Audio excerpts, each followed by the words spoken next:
आगे लेके हमारे साथ आना पड़ेगा। यही कह रहे हैं ना उसमें तो। मेरे तो बंदे पूरे पंडित साहब आपको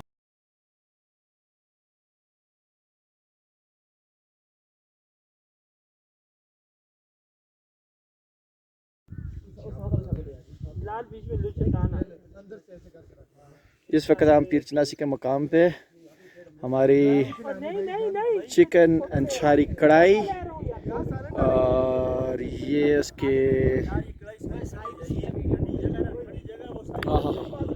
क्या चस है यार, क्या चस है।